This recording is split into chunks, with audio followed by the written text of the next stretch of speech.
Hello everyone. So far we have covered the string data structure and the kind of operators we can use.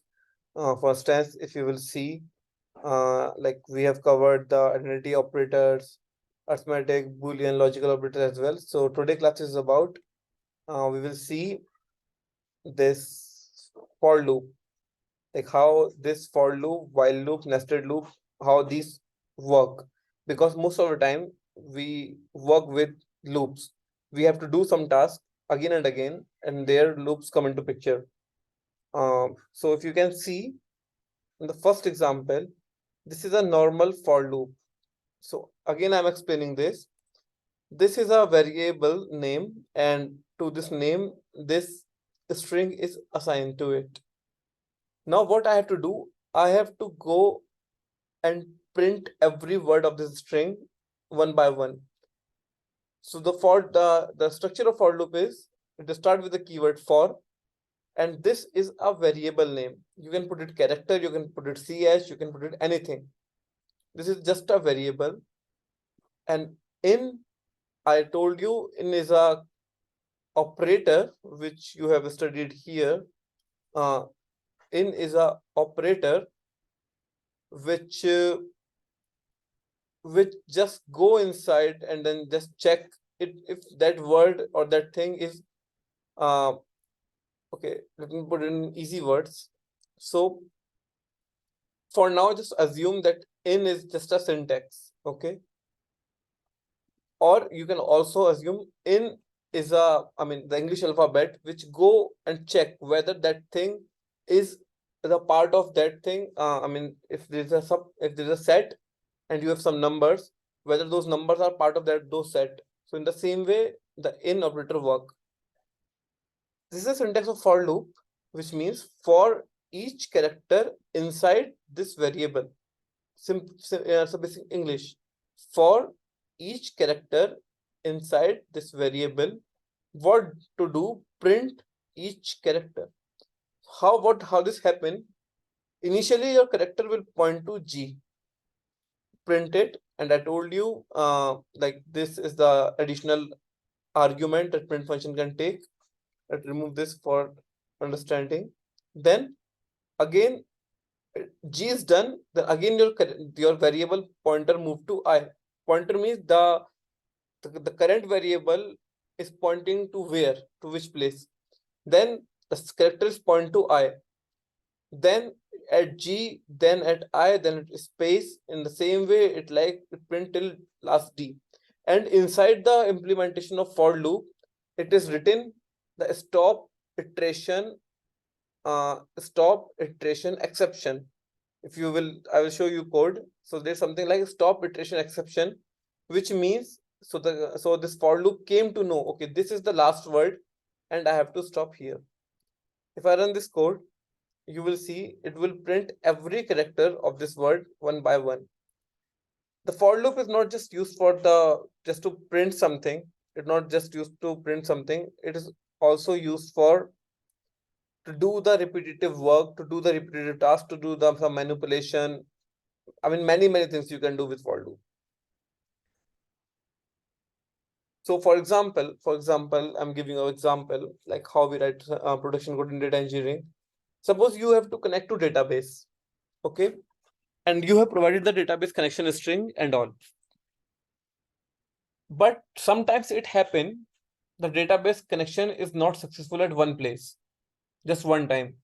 So if it is not successful at first time, you will your code will continue and then it will throw exception that database connection is not possible. But you can try many times. So you can put your database connection in a for loop and say it, try 3 times. If in 3 times your database connection is not made, then you can continue or you can throw exception. Just if you want to try 3 times, so there the for loop will come into picture. In the same way, something I told you, the range data type. I told you the range data type just generate numbers from x1 to x2. or x1 to xn. So here, what this range is saying, why the thing is like, this is a very important point what I've written. If we have to do something with index, then we use range.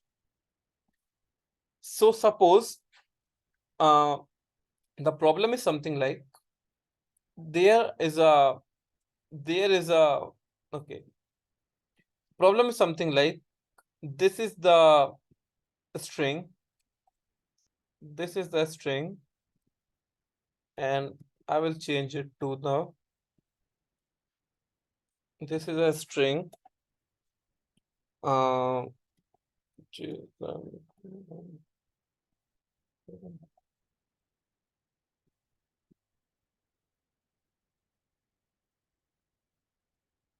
cool.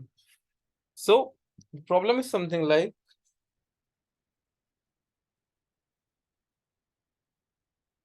this is a string, and you have to tell me at which index the numerical value is present.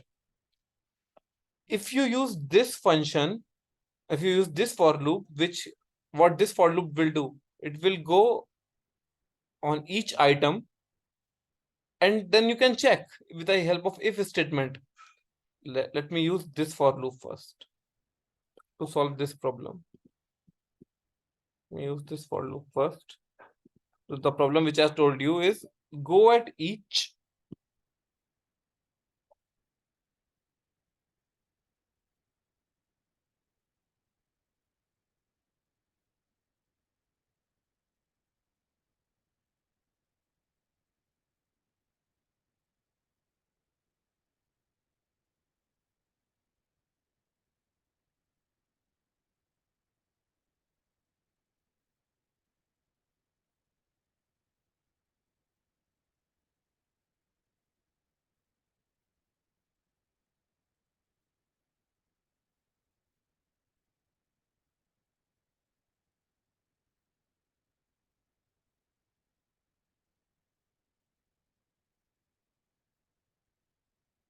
just wait for a second.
Okay, cool. Uh, oh, sorry, I was distracted for a second. Okay, anyway, so let's use this for loop, this normal general for loop. Let's use this. So how this will work? I will go to each character, and then I will go to each character and then check if the character, if the character, now I have to check for numbers, okay? If the character in, again I can use the in operator, and I can provide the, because this is a string data type, so that's why I'm providing a string. This number 7805 whatever is a string, not a integer. So this is how you can think. I mean, I am just thinking what the problem statement asked me for. they asked me whether at which index these numbers are present. So I will check whether first thing is this character a number or not. I will check if character is in 0 and then 1 up to 2. I'm just writing in short. I mean, you wait, let me write properly. 2, 3, and then 4, 4, and then 5, and then 6, 5, and then 6, and then 7, and then 8, and then 9. Okay. If character is in these if the character matches these value, or if it is in 0, maybe 0, 1, 2, whatever, then we have to tell at what index it is present. But the thing is, you came to know, okay, the character is pointing to 9, 9 is in this list, 9 is in 9 belong to this, but you can't tell at what index, because using this for loop, I mean the for loop in this way, you don't have access to index. You can tell the character, yeah, you can print the character. You can print the character, yeah, these are the character which belong to this category 97054, you can see, but you can't tell at what indexes these characters were present. What you can do, if you use the range, that's why I have tell you, if we have to do something with the index, then we should always go with range. What range do? It generate a index on your string.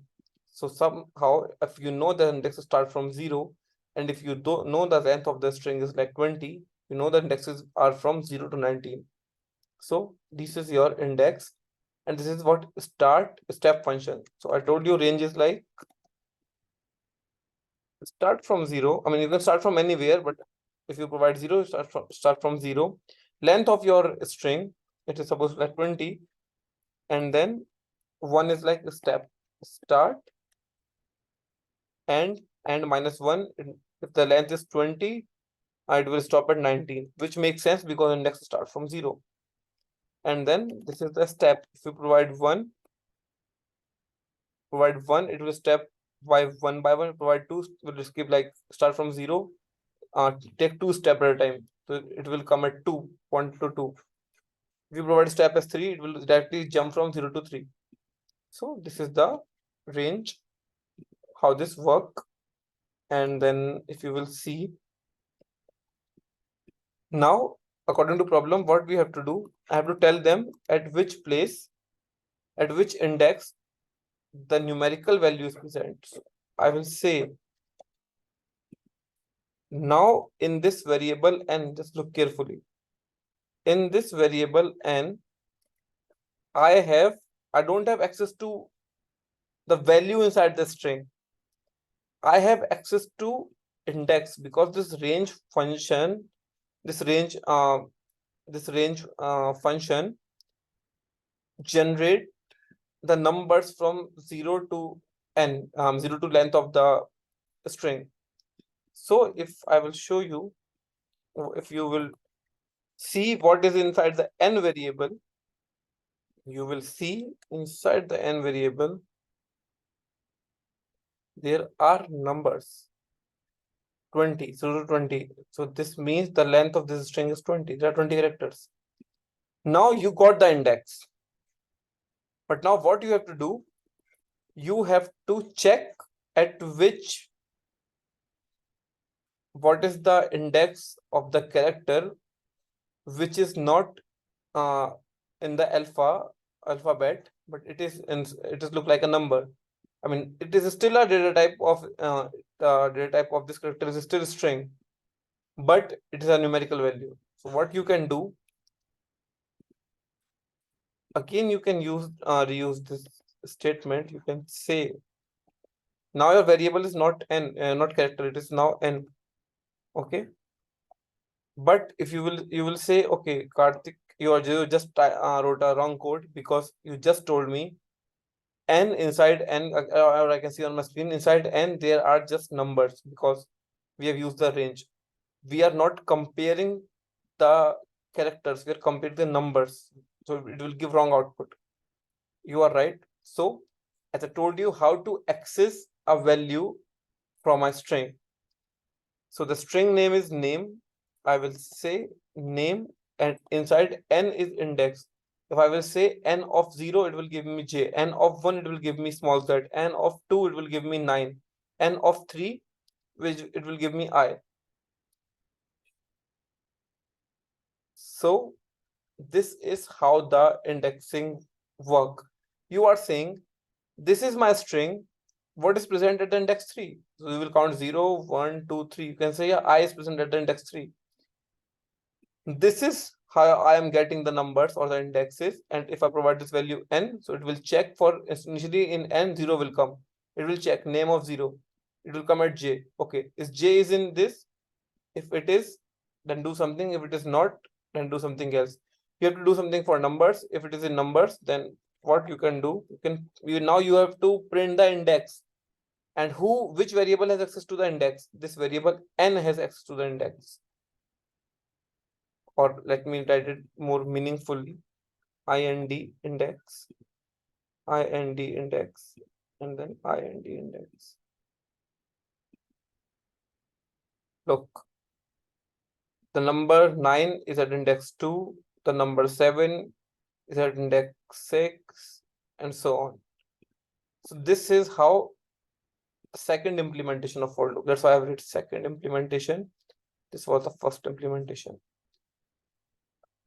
Do you guys understand carefully? You understood the concept?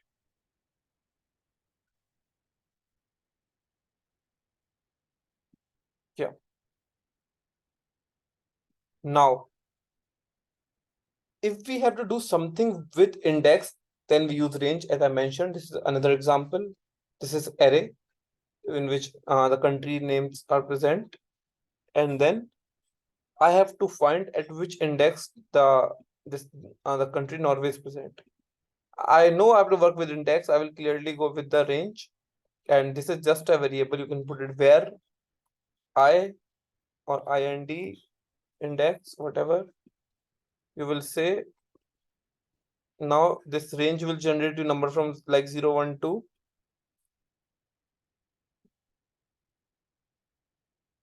For array of I equal to Norway, print I. If I will print I, it will tell you at which index I match the word Norway. It will say, okay, so array, if you will see here, if I'm again doing print in this array, I mean this is a country name array. Let me put like C array, country array. If you I will see how we can access the value inside a list, and we will study list, but still I'm showing you how we can access the value inside the list by giving the index. So it is a structured, it is a linear data structure. Yeah, right. So it is a linear data structure. We can use the bracket notation to access the value. And so we know that linear means I know 0, 1, 2, 3, 4, 5 in memory. It is like a chain series of numbers. So if I will provide 1, if I know the index, I will provide 1, array of 1. Now I'm asking which values present inside this list at the first index, and it will print you the Norway. So as you can see, I'm here saying the Norway is present. I'm accessing which value is present at the index 1, because I will initially come to 0, India not matched to Norway. Then again, I will come at 1, 1 is this Norway matched to Norway, and then give me the index. So this variable has access to the index. This is how the things work. Another way, if you are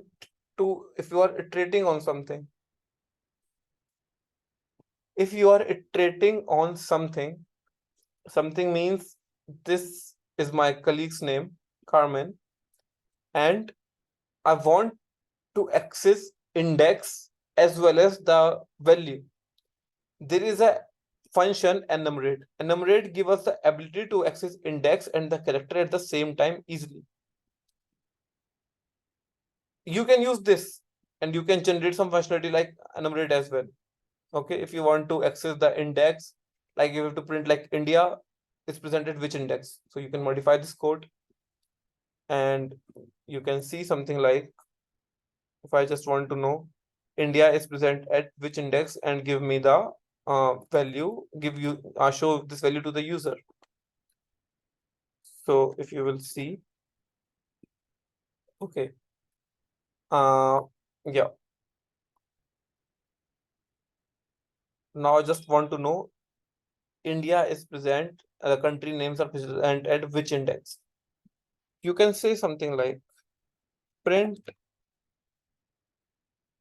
this array, see array, country name, comma, and then you can put dash, dash on both sides, you can put then comma, then you have access to index, this will give you the country at particular index, and you can generate some functionality like India 0, Norway 1, Sweden 2. But instead of doing this, a lot of work, sometimes we can use enumerate. Enumerate is like, the syntax of enumerate is like, for each index and character in enumerate this string. You can provide this string directly, or you can make a variable of this string, and then you can provide the variable name here as well. It's fine. So this, after when you use enumerate, this give you 2 pointers. 2 pointers means the 2 pointers, one is pointing to index, one is pointing to character simultaneously. And then if you, and the first, in the syntax, the first pointer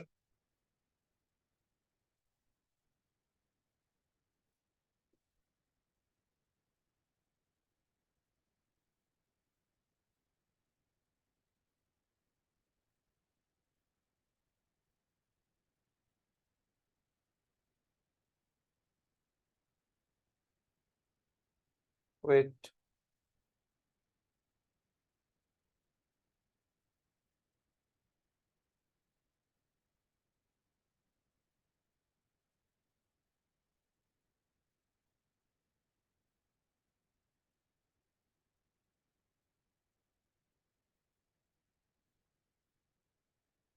okay. So now you will see this enumerate gives you access to 2 things. 2 things means the first, just remember the syntax, the first variable index in syntax give you access to the index, second variable in syntax char give access to the word.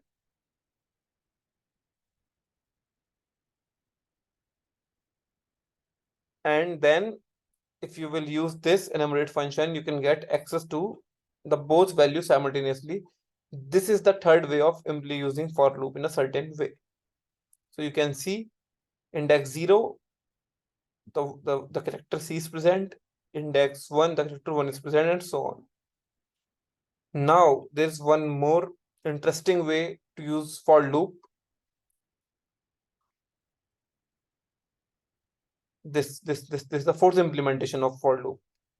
With the zip function, you can iterate. There's a function zip function. This is the function zip function. I will show you. Suppose you have a problem, something like you have to iterate on multiple lists. Suppose you have to do something like, so enumerate return tuple. How you can say enumerate return tuple? This question you ask, enumerate return tuple. First thing is, this return keyword is always used with the function. And if you say ki the function enumerate return tuple, you have to check, because this is a iterator. The for loop is a iterator, so it is giving us 2 values, index and char. Index and char itself is not a tuple. Maybe if I will check, if maybe you are right, let me check. You can easily check. Instead of what this is a word, instead of unpacking the tuple, what you can do, make a one variable v, and then you can check. Let me do this. Let me do this. Instead of unpacking a variable, unpacking the tuple, maybe it return a tuple. I have to check. I assume it return a tuple. If you will do something like this, you make a you have make a one variable, and you have used the enumerate function and you want to check whether the structure is tuple or not, then you can print v, and then you can check if it is coming tuple, it is tuple. Yeah, so it is coming as tuple. So yeah, the enumerate function turn a tuple. I mean, these questions, these things, I want you guys to try. These are the things you should think in this way. Yeah, look, print type tuple. It's a tuple type. And this thing is called unpacking of tuple, which we will read when we learn functions. So it not return something. I mean, enumerate, yeah, it's a function, it's returning you these two things. But using return word here is a wrong thing because we are working with iterators. We just want to iterate on something. Okay, now come to this zip. What does zip function do? So with zip function, we can iterate on multiple iterator object at a single time. Suppose you have some these are my friends' name, and you have to check in which city they are presently, and you want to give this information to the user, and what is their age as well. So how you can do this? Let me. These are the three list. I mean, these are the three list. These are the three list. I mean, that was tuple. Initially, it was tuple, but I just made it list because I have to tell you some more concepts. Okay. What I have to do, I have to iterate on these things, these simultaneously, these three lists simultaneously, and then I just have in the new list, I just have to append their name and the city. I don't have to append their new age. If you will see, if we will learn, we will see in list this append function takes a single argument. This takes a single argument, this append function. Let me check one more thing. Classes will end at 7:15. Okay, cool. Okay. So this append function will take a single argument. It only supports single argument, but here we are giving two argument, name and city, but we are combining this two argument into a single argument as tuple, because this bracket notation give tuple. This bracket notation are used for tuple, so that's why. In the same way, here we get the two arguments, but we are accessing those two argument in a single variable. That's why it is called. It is giving us output as a tuple, which makes sense. I mean, there's a reason why the output is tuple, why the output is list, why the output is string. We have we have already understood there's a function. There's a something called mutability and immutability. I will explain when we study dictionary that why every data structure return statement in a certain way, and what was the reason behind it. So I mean, for now you can understand in layman language that that everything is not mutable and everything is not immutable. So some data structures are mutable and some data structures are immutable, and some data structures should be mutable at some place and some data structures should not be mutable at some place. That's why the return type of every function which you use, sometimes it is mutable, sometimes it is immutable. So as we see, with the help of zip, I can iterate on these three, and then I am unpacking this argument in three variables, name, city, age. If I will just unpack this argument in two variables, you will see it will throw me error. It is saying too many values to unpack, but expected two. Okay, we have just given two. Then you can, if you provide the right number of variables to unpack,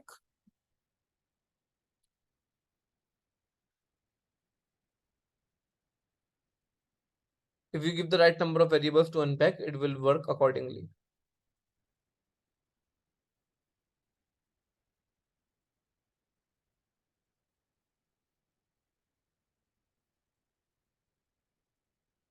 Let me, now you can check name, city, age. It is working perfectly. Even in the new list, it is appending the name and city. If you want to see the new list as well, you can check. and as we have used this, so this appending it as a tuple of name and city. If you will do this something like this as a list, it will append as a list of list. Look, list of list. You can see this is becomes a list. If you will put it like a dictionary, let's see. I've never tried, but yeah, let's see. Name and then that's for the city. For the dictionary, there's something called key and the value. Let's check. Yeah, it worked. It's worked. Put as a key and a value. Nice. So that's why Python is a dynamically typed language, and you can do a lot of crazy things, lot of things with Python. You just have to explore and try. I never tried usually, and I never tried to append a dictionary, but I just tried it and it worked. So this is the fourth implementation of for loop. Now again, there's a fifth implementation of a loop. What is it?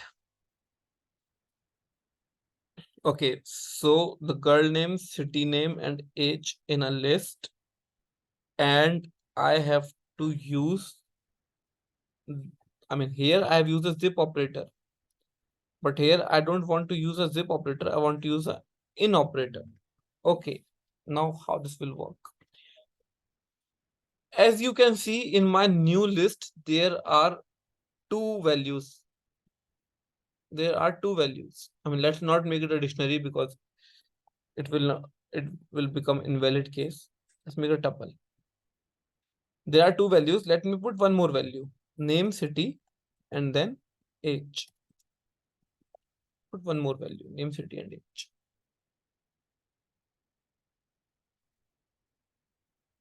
Name, city, and age.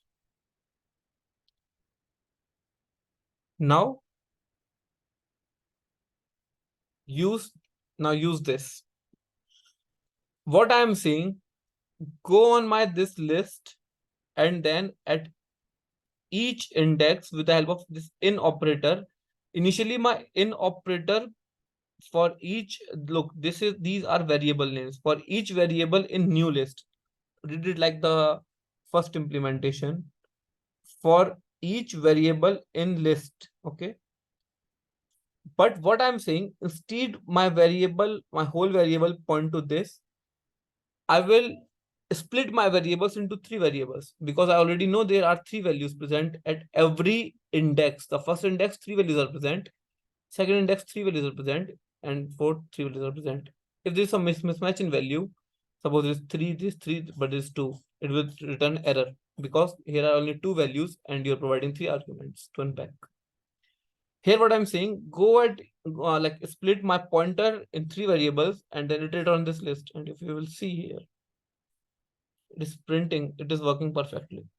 This is the fifth implementation how you can use this for loop. So where this implementation come into picture? When you solve questions online, you have to design your input in a certain way and put them inside a list and then iterate. So this thing will come. And if you are working, you can't say that when these things will come into in use, but anytime they can come into use and then you can use them. Like sometimes zip come in, we can use zip, sometimes we use enumerate, blah blah blah blah.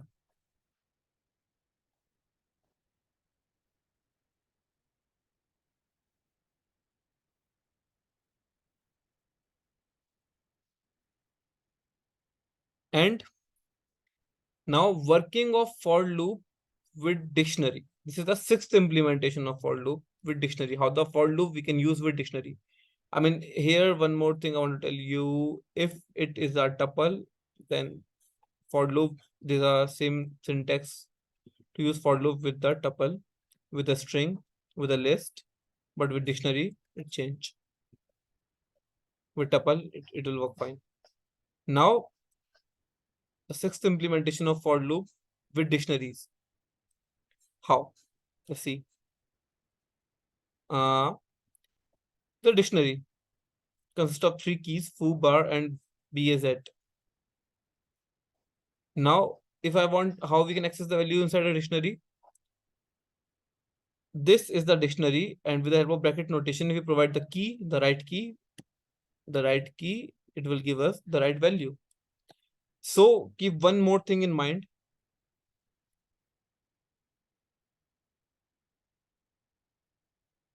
One more thing in mind.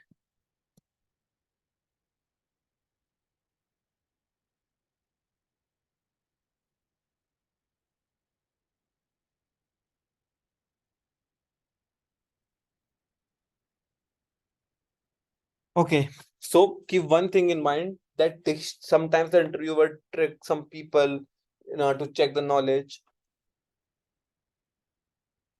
Let me ask you, behind the dictionary, there is a data structure on which it is implemented. So the data structure is list. So dictionary, this is a very important interview question people just ask. Dictionary are implemented on list, or you can say array. Okay, and this is a data structure which is implemented behind the dictionary to make dictionary uh,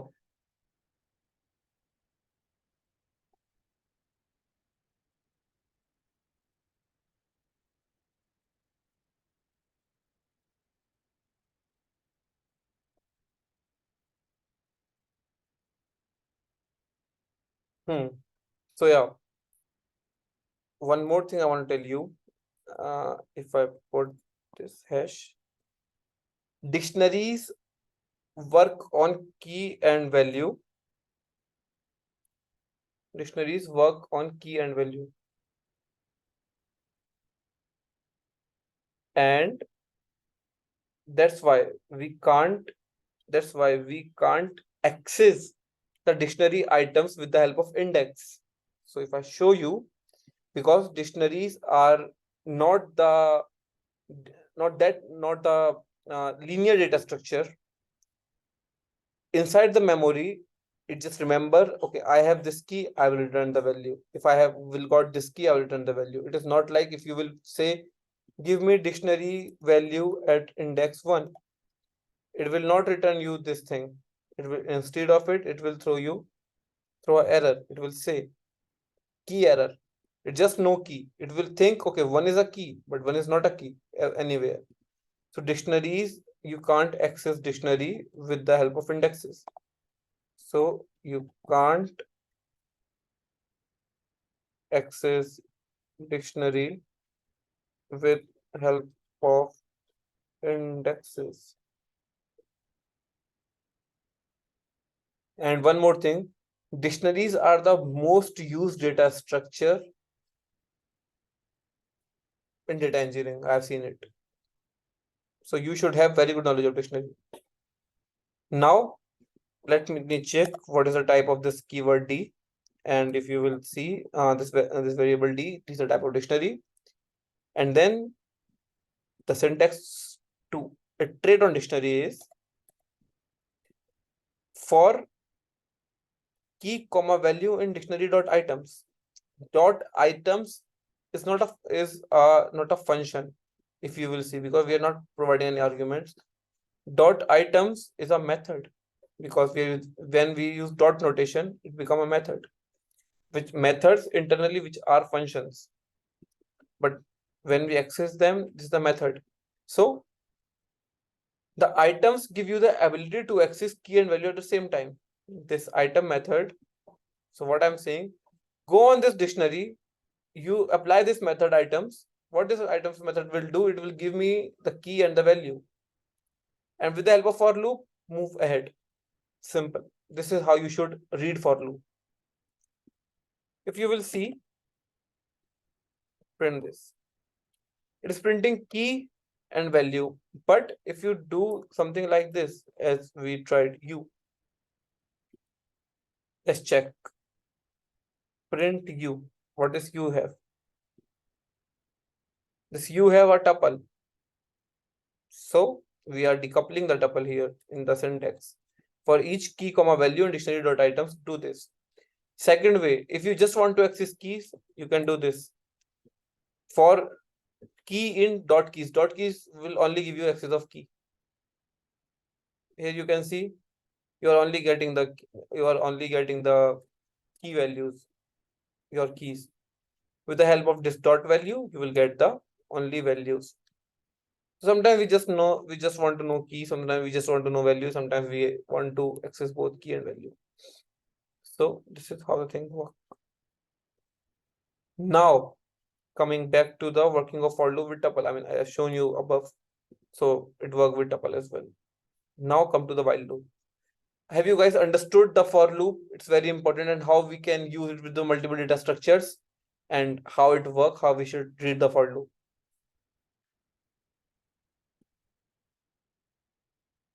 Cool. Now come on the while loop. So like the one more thing I wanted to add. Insert code cell. Okay. If I told you previously how this, if they just look for true. If true, go inside, do something.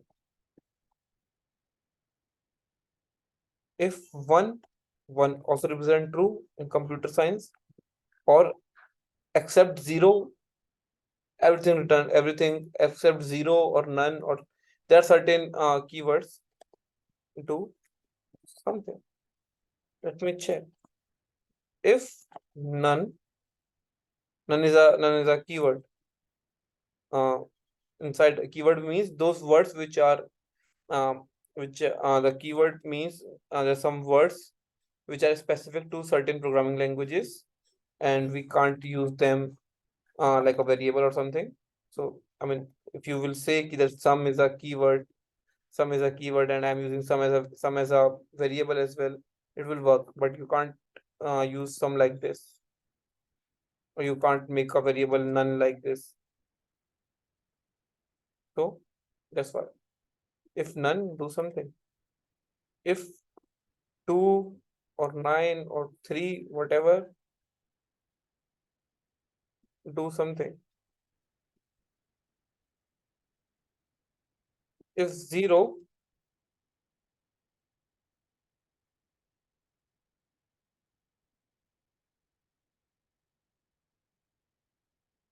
do nothing. Now let's see one by one. False.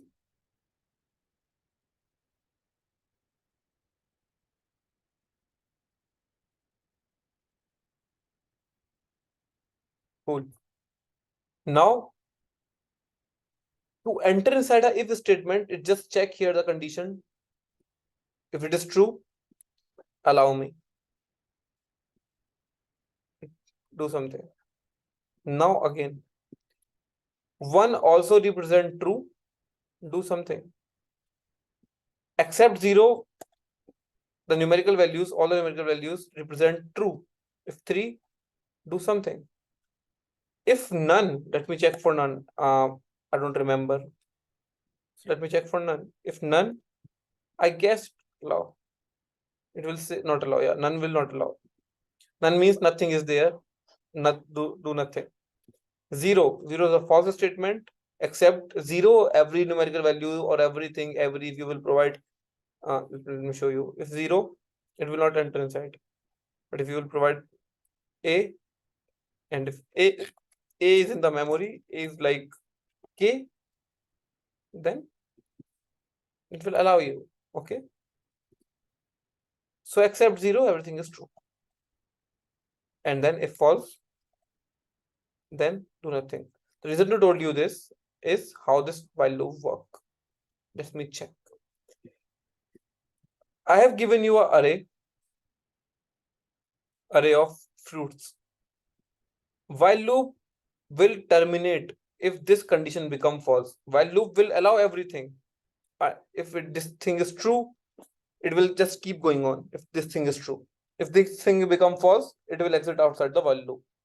There are certain reasons where we should use, there are certain reasons where we can use while loop and for loop, depending on the, we can also terminate for loop, we can also terminate while loop, but there are certain reasons where we should use for loop, where we should use while loop.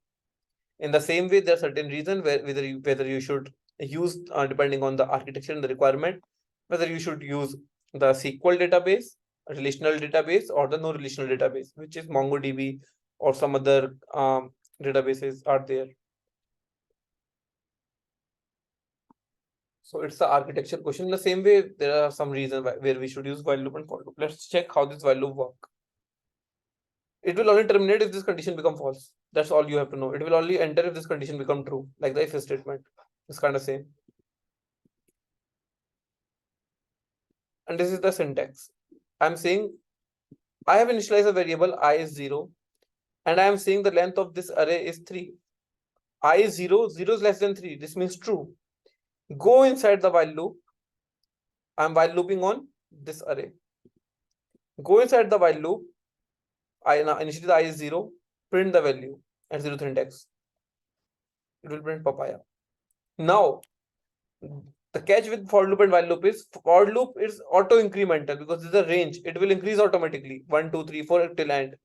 But while loop, you have to increase manually. You have to say, okay, now I is 0, move I forward. If you will not do it, this condition always remains true. 0 is less than 3, it will print this thing. If you forget to add this line, it will again come up, check, okay, this is true, it is true. It will keep printing on papaya forever. Let's check this. It works so fast. It will consume the memory. Look. It's very dangerous to use the. Oh my god. Oh shit.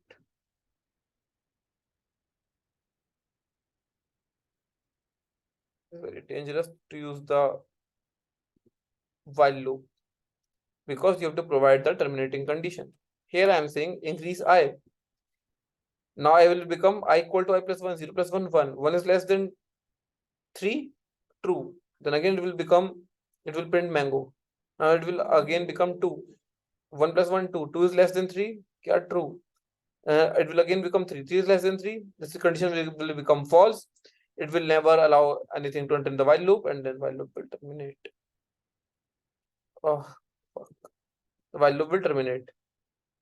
Now, it just check for this condition. If this condition is true, just go forever. This is how the server runs. This is how the server runs. Server is like forever connection.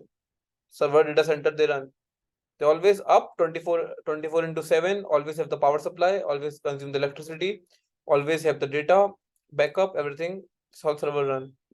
Here I am saying, suppose this is internet, you are receiving packets of data. This I representing packets of data. This is always up, true. Then you can see it works so fast. It works so damn fast. You can check. It just been seconds and then it has sent this much of data, this much of number. If I will keep running for this, it will print, I guess, billions of numbers, billions or trillions of numbers. It will consume all the memory. So, hey, why? Because I'm not providing any terminating condition. I'm starting from 0, just keep printing 0, incrementing it by 1 by 1. Now you have seen the numbers are increased so much. This is how the for while loop works. You have to provide a terminating condition.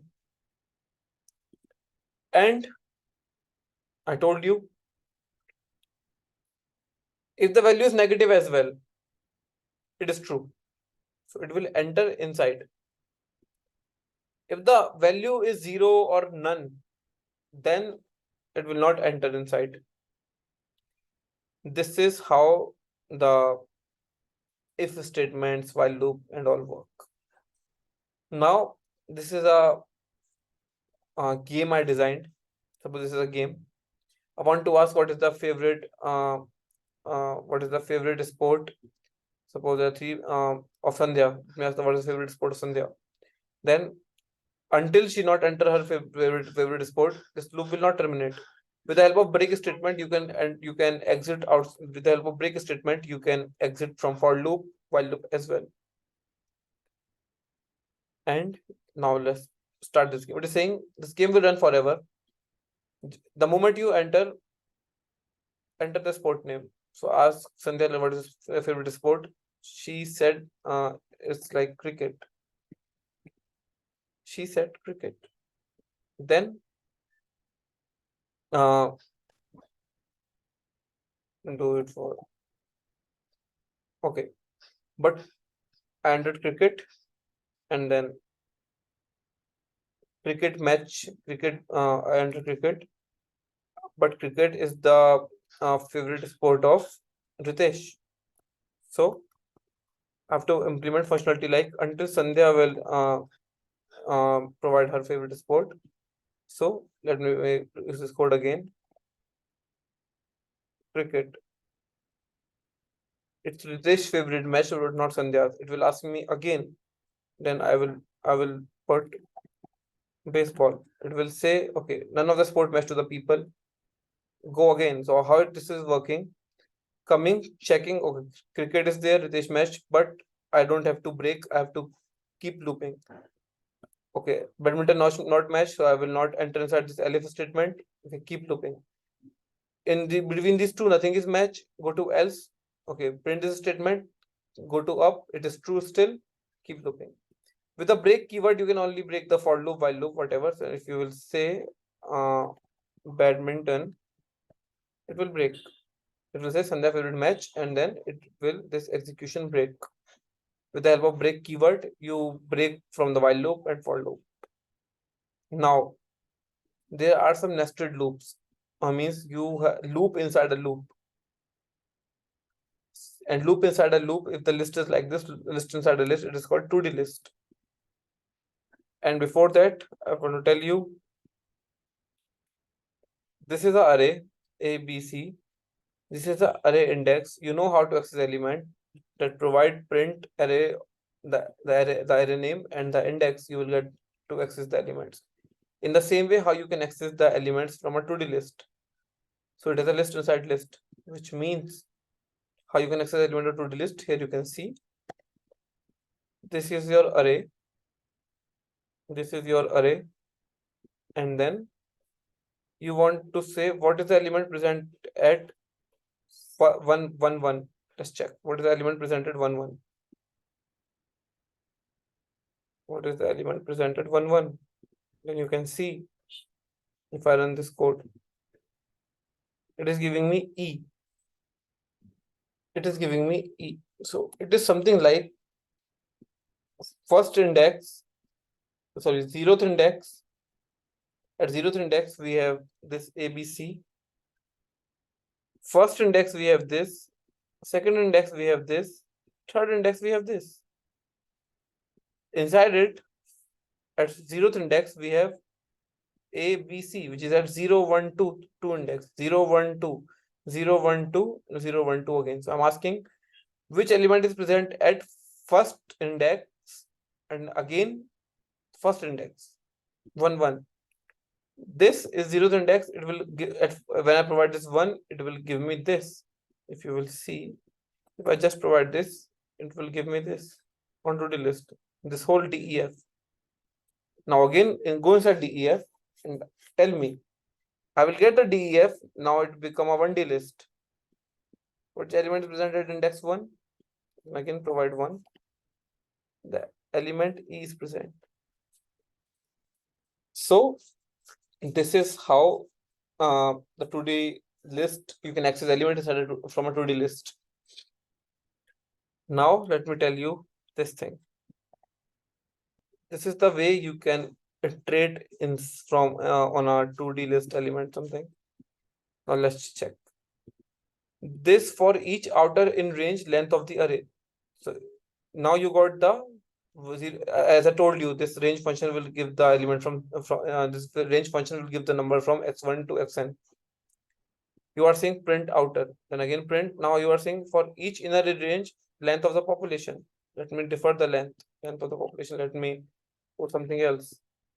Print inner, again print. If you will see, the output is something like 0 initially. For each outer in range 0, it come to the 0. Print the first value inside the outer, which is 0. Then it's saying, okay, now for LA I am done.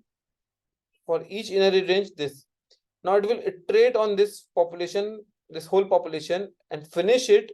then it will go up again. When the moment it will go up, the outer will become 1. If we will see 0, 0, 1, 2, 3, then it will become 1, 0, 1, 2, 3, then it will come 2, 0, 1, 2, 3. This is how the nested loops work. We use the nested loop at many places. It just depends where you have to use. So be careful. Okay. Okay, so there was a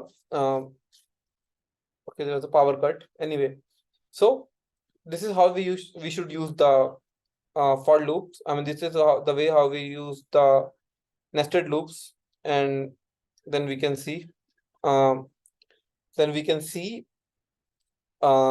where we can use when we solve the questions. Okay, now let's come to you guys can see my screen.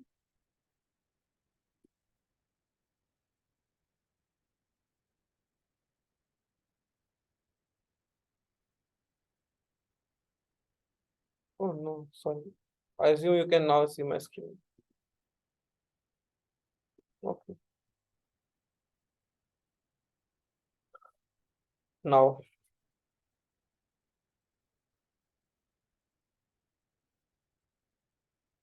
so now come to this. We will see this append method. This is the 2D array slash matrix. I just told you. I mean, when you will learn this append method, then only you can understand this 2D thing. Then list. Okay. So we have covered the string and the methods and the functions which you can use on strings at various scenarios. And now we are seeing another data structure which is list. I mean, you already have an idea of list. I mentioned many times. But list is a data. What is a list and what is an array? What is it? So what is array first? Array is a collection of similar data elements stored at contiguous memory location. Array means the data type of the element which is inside the array should be same. It is not like you are putting integers, you are putting characters, you are putting anything. Inside the C++ programming language, there is the list is known as vector. So this is what is array. Now, what is list? Lists are one of the 4 built-in data types in Python, which we have seen, which means string, tuple, list, dictionary. Why I'm saying built-in? Because there are 2 types of data structures. First is like the data structures with the language standard data structures, and another are like abstract data structures like stack, queue, and all. These are the abstract data structures. So these are the 4 built-in type data structures which we use mostly. And then they are used to store collections of data. The other 3 are tuples and dictionary. So what is a list? List is a data type, or you can say data structure in Python. I mean, these 2 things are different. Data type, not mixed data type with data structures. Data structure is a way how you can store or how you can store or assign or something, do something with the data type, the data inside your computer, inside your memory, so you can faster access it, faster update it, faster retrieve it. This is what the definition of data structures. Data structures are like the pattern or the pattern or the style in which the data can be put inside a particular system, so you can easily access it, retrieve it, manipulate it. So there are some more data structures you will see, like linked list, circular linked list, doubly linked list, stack, queues, and then tree, binary search tree, binary trees, generic trees,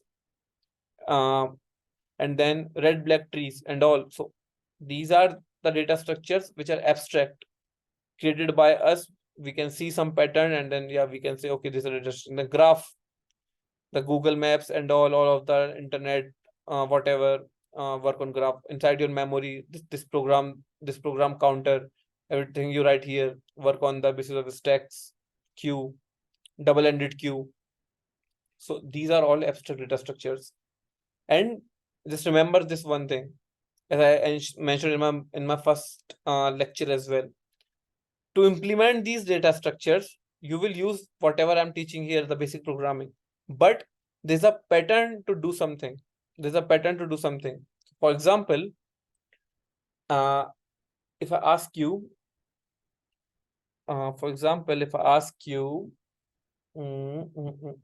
okay, yeah. I'm giving you a bowl, and inside the bowl, there are rice particles. I mean, there are rice, the raw rice is there. And asking you do anything.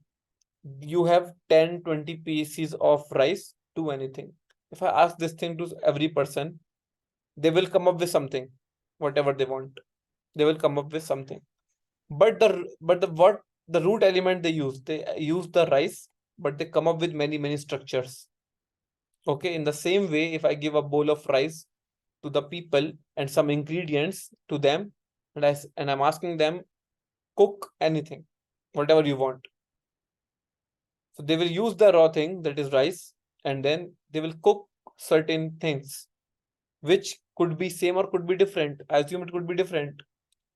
Okay, so those will become 3, 4 different dishes. In the same way, the basics is all the programming language which you are seeing, which is given by the Python and all, and then the way people use it will become a functionality, will become an application, will become a Instagram, Facebook, WhatsApp, whatever. And the same way, there are many data structures as well. The pattern which we have seen in our universe, like we have seen the stack pattern, we have seen the queue pattern. So suppose very basic example of a stack is, you go to parties and then you will see there's a stack of plates. The first person will come, take the first one, and then he just takes the first one, and the moment he takes the first one, the length, the height of the height of the stack of the plate decrease. The second will come, he also take the first one. So you can also know, you can only access the one element at a time, and it should be the first one. So you can only access the top element.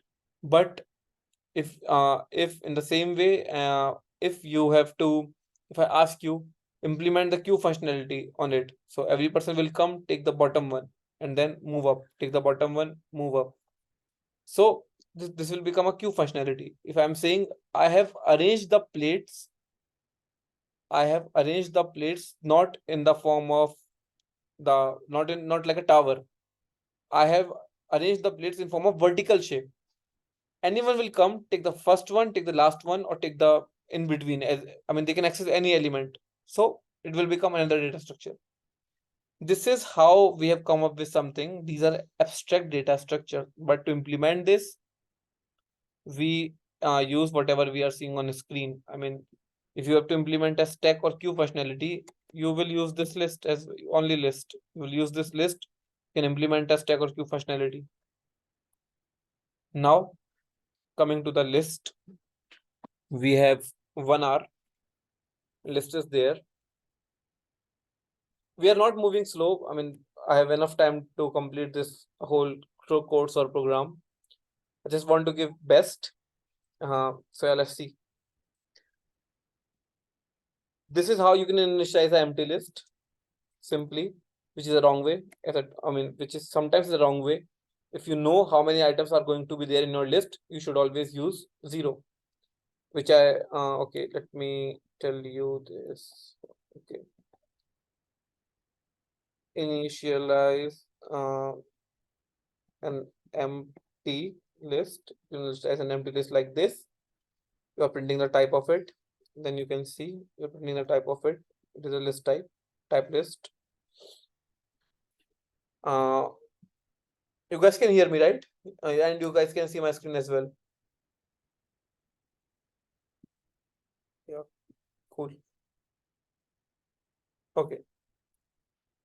Yeah, it's a type list, as you can see. Now, there are certain methods which we have seen the way we can use it on the string. There are certain methods how we can work with list. So the basic method is append method. Append method takes only one single argument at a time. Now I'm saying append this is of data type string. Append a string and print my list. Print my list. I mean this normal print function will just work as a new line. Just give a space. And I'm saying print my list. It is empty. Append Shubham and then print my list. Now Shubham is come. Now append dictionary. Now append dictionary. This is a dictionary, as you can clearly see. Append a dictionary. Done. Now again append a list. So inside a list, append a string, append dictionary, again append list. Inside a dictionary, again append this. This is tuple, hello and font. No, make this more 100 points. Luckily, I have a font symbol. And then I'm saying 100 points. So yeah, you have append a tuple, then append a set. This is a set, not a dictionary, because as I told you, Python is a dynamically typed language. Python is a dynamically typed language, and when it sees these bracket notation, it not assume instantly whether it's a set or a dictionary. Go inside, look for this. Okay. If it is there, it assume it is a dictionary. If it is not there, it is a set. As you can see, I have appended these so many data structures, and if I want to say what is the data type of the last element inside my this array A, this -1 will give you access to this last element, and I'm asking it type. You can see it's a set. And if I want to automate this, like you can see, for each D type in my array A, print type of every D type. Instead of doing it again and again, you can see this. So you can see it is like the elements are like print A. As you can see, the elements are like, yeah, first is a string, then dictionary, then list, then tuple, then set. So yeah, clear. So list means you can put any data type inside a list. You can't put any data type inside an array. Array only consists of similar data type elements, but you can put any data type inside a list. So you can put any data type inside a list. And we have seen data types already in previous classes. Let me try this as well. A dot append. That's why I love Python, because it's just, that's why I love Python. It's very cool. You can do anything. Not append this. Yeah, it also appended range. Range is also there. You can pick this range. You can pick this range, and you can do something like for each value in. You can pick this range. How you can pick this range? Like it is inside your array of -1. It will give you the last element, which is range. In print v. Let's try it. Maybe it will work. It worked. Look, I picked this range object. I've picked this range, and then I've used it here. So that's why I love to code in Python. Range. Look, it is of data type range. Now, this is a list. And okay, one more thing I want to tell you. Suppose initially if you do this and you will say for each uh, number in range 0 to 100, okay, a dot append number. Now your array is an empty array, but in the memory it will give you initially like five block of spaces. The moment you will start inserting there's a mathematical number, it will calculate. Okay, you have inserted 3 items. What it will do? It will increase from 5 to 10, and then keep doing it, keep doing it, keep doing it until you complete your work. But initially, if you know that yeah, you are going to insert the 100 numbers, what you can do? You can define an empty array. 0 into 100 is the right way to in terms of saving memory, and then you can do your work. You can do your work. Okay. So yeah, you have appended the number, and initially there was like 0, 100 of so initially if you will see now one more thing.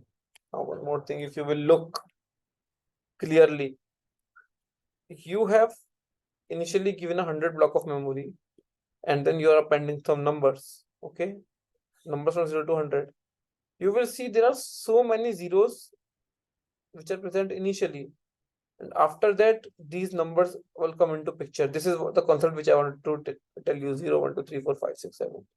So what happened? Python, so what happened? It keep some space inside the memory initially when I was appending this 0 100 times. So it is so these zeros are appended 100 times, and after okay, uh, okay. So what I was saying, okay, listen carefully. I want to work on this 100 times. Okay, I want to work on this 100 times. I know that I will gonna use all the 100 chunks of memory. I have 100 words, 100 names of people. I will initially allot the 100 chunks. Okay, the 100 chunks are allotted. If you will print this, see this. But if I do something like for each number in this, again, put 100 values. So these 100 chunks are already allotted, and then what you are doing, because it's an array, you are appending it, you are again extending it. Okay, like the way you extended, first you put Shubham, then this, then this, then this, then this. Now you will see the length will become 200, because the length of this list will become 200. Okay, this is not the way you should do when you have to initialize a chunk of memory.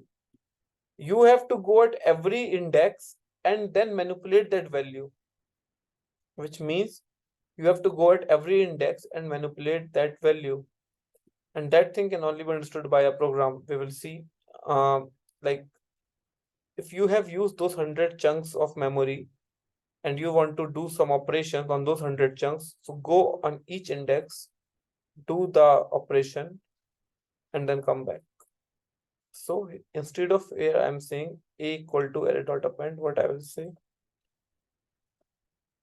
whatever is present, a of num will give me the value at 0th index. A of num means what I'm saying, a of num will give me the value at 0th index, which is 0. Replace it by k. Again, a of num in the num will become 1. I'm saying a of 1. A of 1 means the value 0 again. Replace it by k again.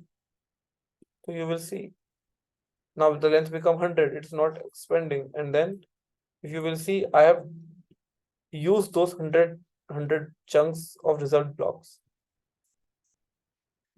This is the way you should use this. I mean, this way is fine. This way is completely fine. In Clash empty array, do anything. But sometimes this way is not fine. So it just depends whatever the program you're working on. but mostly we use this. Okay, now let me show you one more thing. List items are ordered. They can be changeable. Lists are mutable. We can change them, and they allow duplicate values. They not allow, if you will see Python, Scala, Python, Java, Python is coming 2 times. It will not say we are not allow duplicates. It allow duplicates. It is ordered. You can change it. You can replace Scala. You can replace Scala, new list, okay, of 1 equal to 0, 1 Scala, replace it by Rust, and then again print new list, and again print new list. So it is changeable. Okay, it is replaced by Rust. Here what I got Scala. Replace Scala at this position by Rust. It is done. To access the length list of the to access the length of the list, you can use the length function. To access the type, you can use the type function, which you are already familiar with. In the same way, these are the items. Look out, just look outside bracket. This is a list. This is a list. Inside it, string, tuple, dictionary, integer. Again, if you will clearly see this, this is the catch. If you will clearly see this, inside a set, okay, if you will clearly see this, okay, I guess let me tell you one more thing. Okay, we define dictionaries like this. M equal to bracket notation, dictionary is done. We define set are like this. Set are like this. I told you how the Python interpret, but as a programmer in the big suppose you write code that a human can understand. Suppose your colleague is working on a code base and he saw this. He will say, "What the fuck? What the fuck this is? I mean, what should I do? Should I assume it as a string? Should I assume it as a dictionary? What should I do?" Okay. Then he has to go through the code base and check. Okay, you have used this as a dictionary, but at first place this is not clear. So the right way of defining dictionary is DICT. DICT. This is a empty dictionary. We print M. This is a empty dictionary. The right way of defining set is S equal to SET set keyword. Print S. This is an empty set. Type of S. This is an empty set. Got it? Now what here I am doing is I have put a set and I'm again using the keyword set, which will get done with the set. So it's fine. If you will see, what's saying invalid syntax. Why it is invalid syntax? Okay. Okay. Yeah. So it is a set. I mean, I just told you, like, if you will think what if we put a set inside the set, what it will become. In the same way, if you will put 8, 6, 6, 6, 6, 6, 6, 6, 6, 6, 5, and 4 here as well. Now you have put tuple inside a set, and you want to print the set. So I assume this tuple will become set. Okay, this tuple will become set. Okay, saying, oh, okay, something is not present. 6. Okay, so it will return you the set. Got it? Are you guys clear with just these basic nitty-gritty information I want to tell you? Are you guys clear?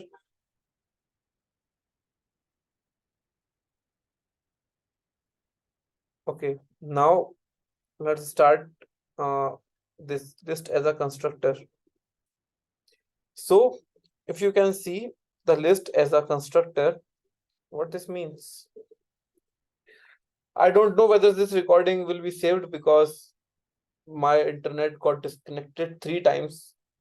I'm not sure whether this recording will be saved or I have to record this again. Let's see at the end.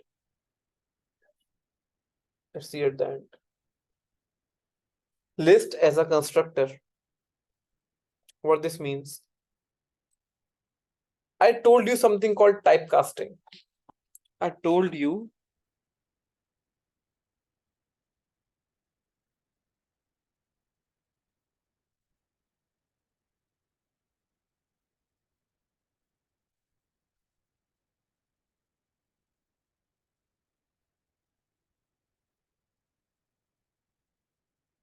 yeah.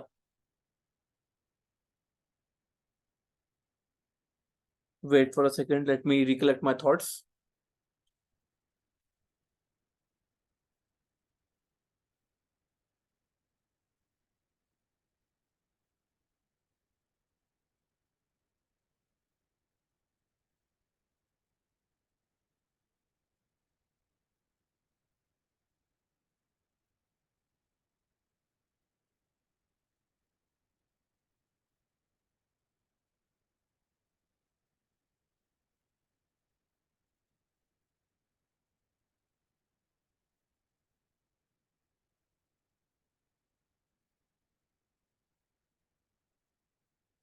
Oh, fuck. Okay. Okay. Yeah. So,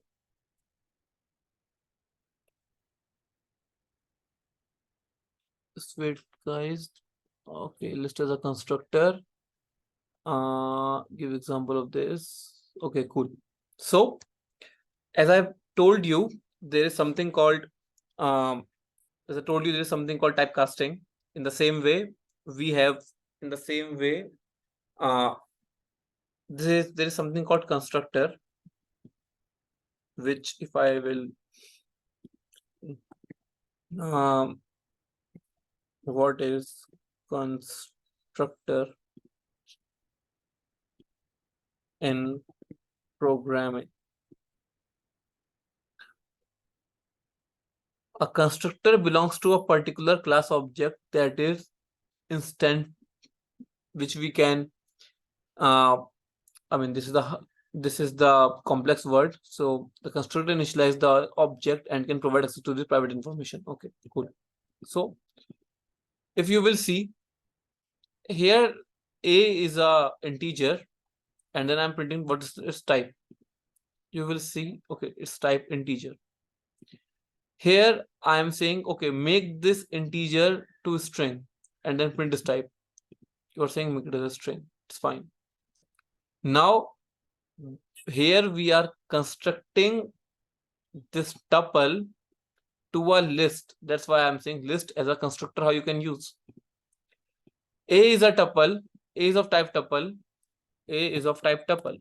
This is not typecasting. I mean, you feel like we are changing the data type, but we are not. I mean, you can say it's a typecasting, but the correct word is used. We can use say as a constructor. So it is constructing this whole tuple as a list. Here it's a tuple, and if you will use this syntax, oh my god, this syntax, if you will use, so you are constructing this tuple as a list, kind of typecasting. If you will print it and print the type, now the behavior of A is completely changed. Now the variable A is completely changed, and now you have casted it as a list. So here I just want to tell you this. It's just kind of typecasting. You can also do this in Python.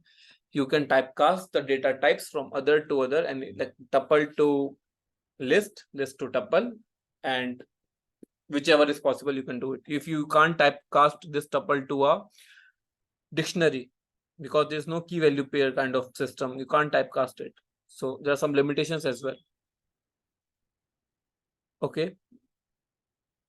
And these are the Python collections. Collections means where you can store and iterate. List, tuple, set, dictionary. These are the Python collections you have. And I mean, you can also iterate on string. String is also collection. I forgot to mention a string. But officially these are the Python collections: list, tuple, set, dictionary, where you can store, manipulate, change, whatever you have to do. And to access item of a list, I told you this is the bracket notation, how you can access item of a list. This -1 represent the last word. Now come to this substring subsequence. Now what you guys have to do, you guys have to uh, study this. What are the substrings? What are subsequence? This is very important concept which you should be aware of. But yeah, I'm keeping it up to you. Let's check this. What I want to teach you. Just you guys have to like go on internet, just read it, understand it. What are substrings? What are subsequence? Any questions? Come in next class, ask me. This is a list, and I can also access element like I know because list is a ordered data type. I can access the element coming in a constructor thing once again. I mean, I'm just told you it's a kind of typecasting. You can typecast a tuple to a list and then list to a tuple as well. You can also do this. I mean, is like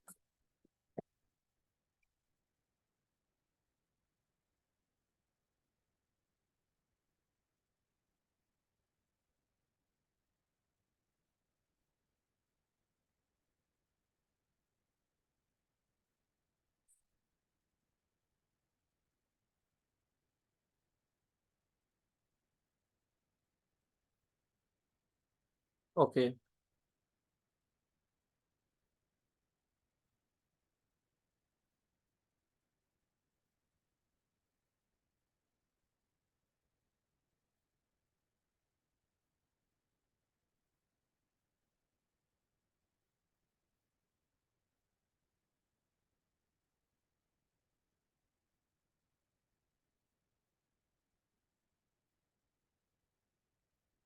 Okay, so is a string, and then I said okay, make it as a list.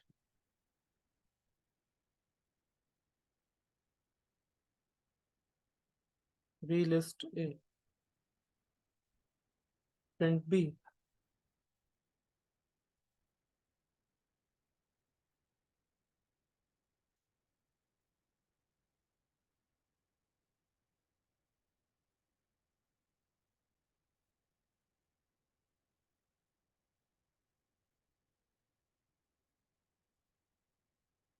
As you can see on the screen, A was a string.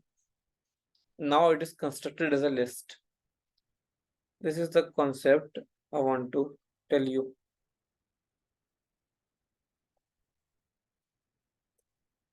Okay, cool. So, uh, okay, got it.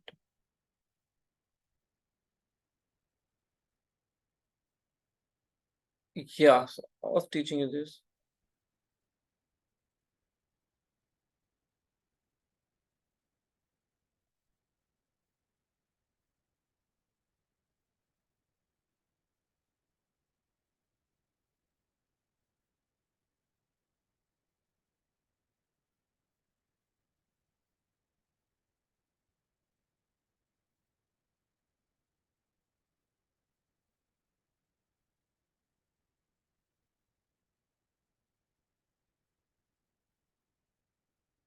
Okay, so if you can see on my screen, there's a syntax written. Li is the name of the array, and I want to access element from one start to end. This is the notation which work like start and end -1. Here you can access the chunk of elements, which is like 76 to 55.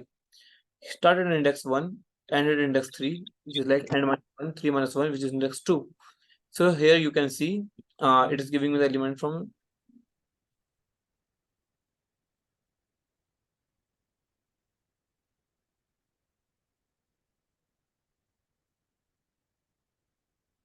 So you can see this is the way how it is working.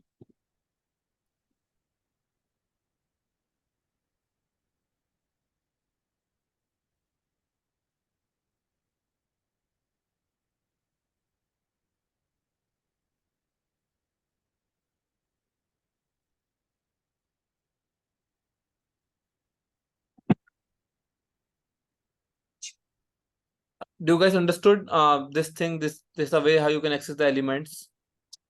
I'm just taking a pause. I'm just recollecting what I have to teach you. I'm just recollecting what I have to teach you in notebook. So I'm just asking, are you guys getting the point?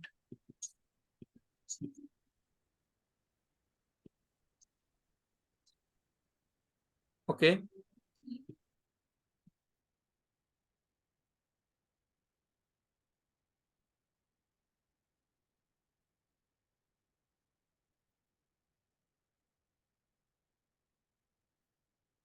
Can you guys type something because I'm confused whether you can hear me or not? Okay, yes.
Okay, yes, clear. Okay. Just give me uh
okay.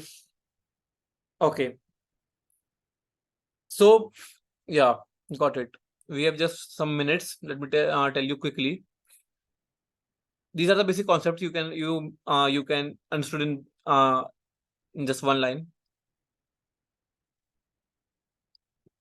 If Rahul is in LI list, I mean we are just checking if this word is inside it, and I want to uh, and I want if this word is present inside the list, then we can use the in operator.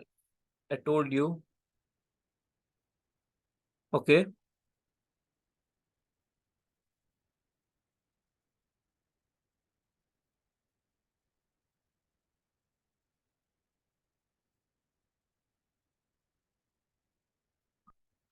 Can I tell you this in simplest language? Okay, let's take it like this. Okay. Suppose you have a pond of water. Okay. There's a pond, and there's a pebble which is inside the pond, and you want to look for it. Okay. So you will search in the whole pond. So this in operator work like this. It will go inside that pond, search at every possible place. So this in operator you can use it with other data types as well. You want to search whether this string Rahul is in this. It's very straightforward. It is a very straightforward syntax. Is in this. It will go one by one. 98, 76, 55, 43. Rahul. Okay, Rahul found. Rahul is find. We found Rahul.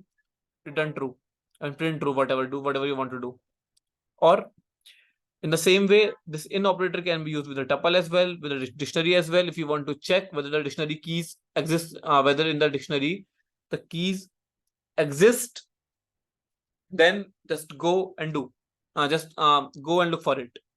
So if you make it as a list, as a tuple,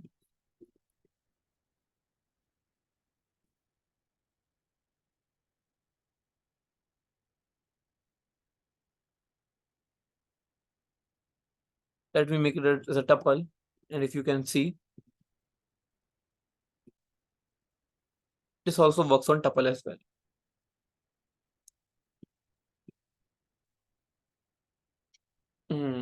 Okay. Now just clearly see this code on your screen.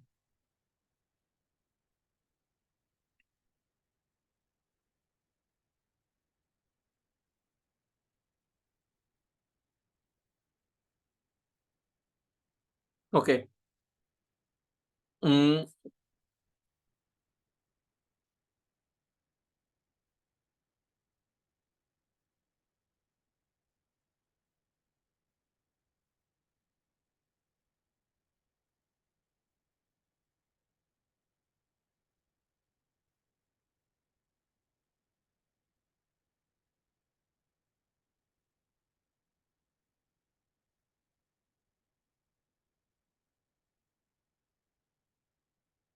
okay. So if you can see clearly on my screen, I'm just changing some values using the ID operator. In the same way, you can assign, you can change the, here I'm changing the only one element at a time. Okay. Here I'm changing the one element at a time, but you can also change multiple elements from a list like this. Go at index 0, go at index 2, 0, it will go to like 0 and 1. Replace my whole list by this value. And if you will see the IDs, if I print it, you will see it, what will happen. ID is same. That's why list is mutable data type. This is how you can change the values of a list. You can not only can change one value at a time, you can change multiple values as well. This is how the list, you can change the manipulation list. List methods. Now we will see list methods. On list, there are several methods, and then what I have prepared: index, subarray, substring, subsequence. Okay. I want that this list method I tell you in next class, all the list methods. So I want to end this class now. And yeah, see you guys again tomorrow in next class. And just please read this indexing, subarray, substring, subsequence, noted somewhere, and just read it somewhere. Okay. See ya. Bye.